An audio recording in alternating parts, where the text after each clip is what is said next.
Hello, welcome back po everyone. Muli sa ating channel ay meron tayong i-upload na property na may kabuang sukat na 2 hektarya, a combination of rice field and residential. Ito ay with bungalow house. Kasama na po yung bahay doon sa ipinagbibili na property. Located ng property ay dito po sa bayan ng Talugtog, Nueva Ecija.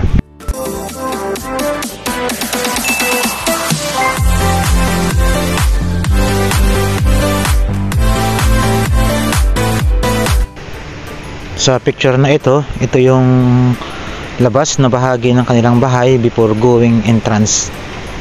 Pagbukas ng kanilang gate, ito yung bubungad sa atin, yung kanilang mga mini garden at yung kanilang mga ornamental orchards. Ang property na ito ay napakalamig sa loob, parang napakagandang tumira, napakasarap tumira dito dahil yung hangin, yung halimuyak ng hangin galing sa silangan ay napaka-presko.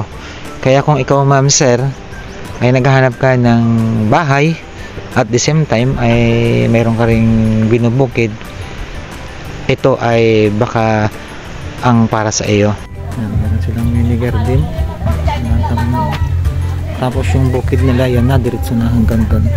So parang kanilang palay ay napakaganda dahil sa panahon ito naman talaga ang palay ay maganda. Meron silang concrete na tangke. Sa likod kanina ay manggahan yung bakanting lugar na nakikita natin. Puno ng mangga ang taas. Dito sa harap ay mga kalamansi sila ng mga tanim.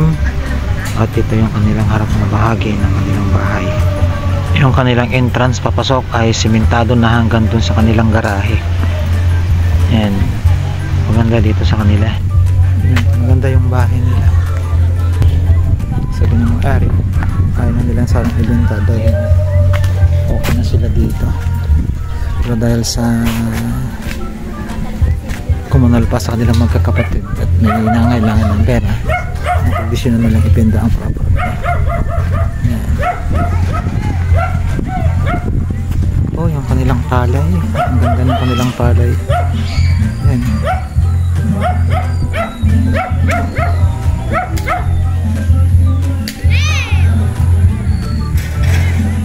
Bakod na yung kanilang bahay ng barbed wire. Tapos may garahe na rin. So wala ka nang hahanapin kapag ito ang nabili mo. May property ka na may bahay na, tapos mayroong bukid na umani ng 200 hanggang 300. Gawin nga po. Ang ganda ng likod. Ang issue lang ng property na ito ay ang nakapangalan po ay sa kanilang parents pa, kaya komunal ito sa kanilang magkakapatid. Yun isang rason kung bakit gusto na lang ibenta. Pag-usapan natin ang presyo ng property na ito. Ang kalakaran po dito sa Talugtog, pag rice field, pure na rice field po yun along cemented road, ay nagre-range na yan ng mahigit 3 milyon. Nasa 3 milyon hanggang mahigit na 3 milyon pag along cemented road. Ang property po ni nanay ay mayroon ng bahay, tapos may 2 hektarya connected sa cemented road. Yung nakikita yung video ay gawing likod po ito na bahagi ng kanilang property. Ang corner niya sa gawing kanlurang hilaga ay tubig po. Yan, yung pinaka boundary niya. Tapos yung malinis na ito, ang taas niya ay puno po yan ng mangga. May exercise po kayo dito na pwedeng gawin at playground din ng inyong anak kapag nandito sila nagpabakasyon. Mga puno po ito ng mangga. Tapos dun sa harap ay kakita natin kanina yung mga kalamansi. Ngayon, pag-usapan natin kung magkano naman po ang price ng property na ito. Sa palagay ko ay naglalaro na sa isip nyo kung magkano ang price. Kasi katulad ng sinabi ko kanina, dito sa Talugtog, dun sa mga interior along cemented road ay nagre-range yan ng 3 milyon hanggang mahigit 3 milyon per hektar. Ang kagandahan dito sa kanila, may 2 hektarya sila at may kasamang bahay na. Pero yung average ng kanilang harvest ng palay ay hindi affected. Bakit? Umaani sila ng mahigit 250 to 300 kaban per season. 2 hektarya.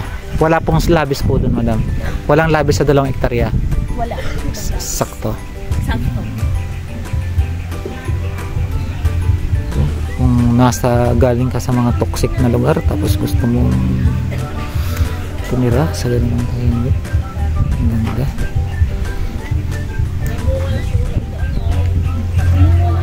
Okay, nakita natin ang labas. Ngayon tingnan natin ang loob naman. Silipin natin yung loob ng bahay.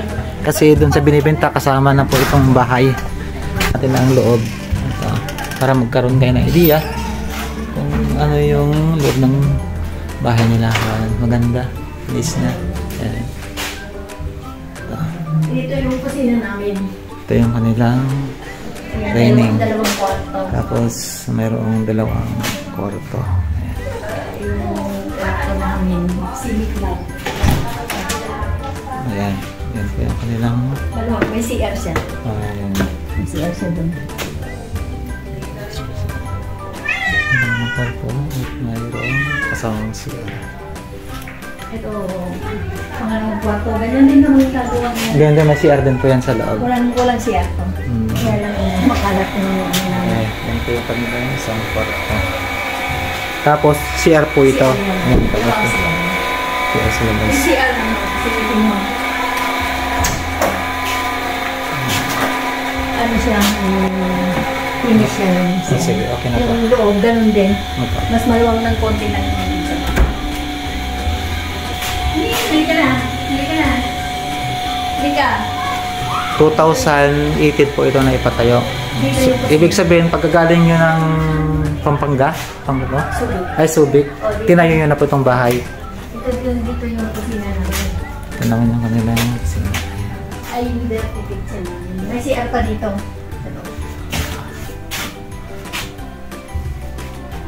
Dati nung nagbubukit kami, Ito yung 2013 pa.